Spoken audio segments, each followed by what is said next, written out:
তাড়াতাড়ি। কিন্তু কোথায়? আরে চ না। এই জামাটা পরে যাবো না অন্য জামা পরবো? আরে এই জামাটা পরিস না, একটা ভালো জামা পর। তাড়াতাড়ি নিশ্চয়ই বোন আমাকে কোনো একটা সারপ্রাইজ দেবে। চলে এসছি। চ চ কোথায় যাবি? আরে চ না।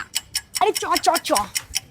আরে কোথায় নিয়ে এলি? আরে মা বললো দোকান থেকে শ্যাম্পু নিয়ে যেতে, আমি একা একা আসবো তাই তোকেও নিয়ে চলে আসলাম। আমাকে আগে বলবি তো শ্যাম্পু কিনতে আসবি, ফালতু ফালতু আমাকে রেডি করে নিয়ে আসলো। আরে আরে কিন্তু শ্যাম্পু তুই আগে বাড়িতে, তোকে আমি একটা ভালো শ্যাম্পু দিচ্ছি। তুই চুলগুলো করে ছিঁড়ে দিই। একদম চুল টানবি না, আমার চুল এমনি পড়ে যাচ্ছে। তো এরকম র্যান্ডম শ্যাম্পু ইউজ করবি তো এরকমই হবে। এইসব শ্যাম্পুগুলোর মধ্যে সালফেন্ট প্যারাবেন্স থাকে, যেগুলো ওই বাসন মাজার সাবানে থাকে ওইগুলো। এই জন্য তো তোর চুলগুলো কেমন রাফ ফ্রিজি হয়ে গেছে। তুই বাড়িতে তোকে একটা ভালো শ্যাম্পু দিচ্ছি।